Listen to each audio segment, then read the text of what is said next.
Hey everyone, this is Mr. Isometric and welcome back to our short animation tutorial series. In this series, we have completed two videos. The first video is how to model this character and the second video is about how to rig and animate this character. And in today's video, the third part, we are going to learn how to add the rigid body simulation like this spheres. There is the video of how that simulation might look or probably similar on how it will look after adding the simulation. So yeah, that's it. And I have a Discord server, so if you have any doubts regarding any of this series or if you have any doubts that you want to ask me personally, you can do that on Discord. Link will be in the description below. Project files will be available soon as this series completes. They will be available on Ko-fi, so you do have to follow me over there for the updates. So without further ado, let's get started.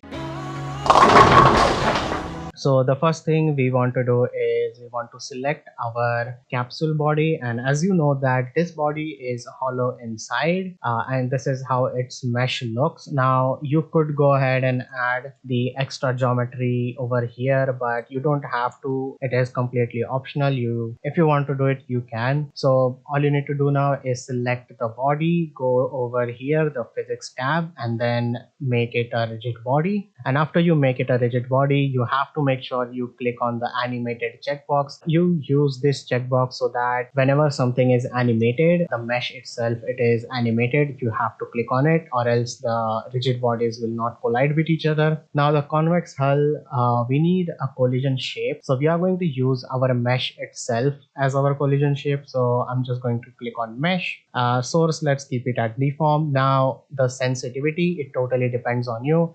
If you want to remove some glitching, if your rigid body spheres, they are like getting inside the thickness of this body, then you can increase this, or you can just keep it at 0 so that there is an absolute collision between like your mesh and your object spheres in our case. So the bounciness and friction, we are going to play with it a lot, and you need to adjust them to get your own desired results. So we are also going to organize our stuff a little bit, so I'm just going to call this spheres collection. And now let's make this body a little bit transparent so that we don't have to stay in the wireframe mode all the time. To do that, we are going to go into the object properties, select the color and make the alpha value go down, like 0.5 is good. And if your doesn't get transparent, then just change to object and then random, and hopefully it will work for you. So now in the spheres collection, let's go ahead and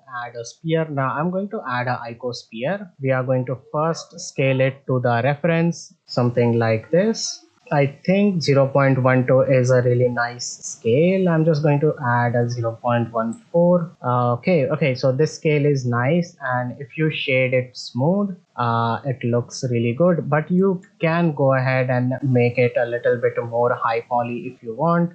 So let me just go ahead and add another icosphere, and this time we will add one extra subdivision on it and just shade it smooth, and let's move it inside our character. As you can see, I'm adding it over there. Okay, nice. So now we are going to go ahead and make this sphere as well rigid body. There you go. And we are going to make it a sphere collider. Now using mesh is also an option, but it will just increase your computation time, and also the object is sphere, and the more primitive shapes you use, the better the simulation and the faster the simulation is. So yeah, I'm just going to choose the sphere and keep the stuff like this. You could again have a collision margin if you want. I'm not gonna have it. Friction and bounciness, we are going to play with it a lot. So now all you have to do is go to the first frame, save your project time to time, because rigid body simulation may crash Blender, so you do have to keep that in mind. And now I'm going to go ahead and check the rigid body world, where it is in a scene unit. So rigid body world, and as you can see, we have start and end cache. So I'm just going to select my end and make it 120 so that we don't compute something extra all the time. You could go ahead and hit bake, but I'm just going to preview it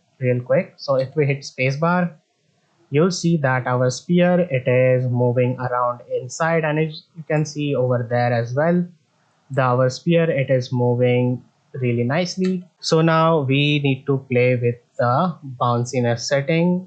So I'm just going to make bounciness like 0.3, And for this, I'm going to make bounciness 0.3 as well. You need to just slightly increase all of these values because they create drastic change. And if I hit play now, you'll see that yep, it is definitely bouncing. Also, you can do one more thing. You can increase or decrease the friction.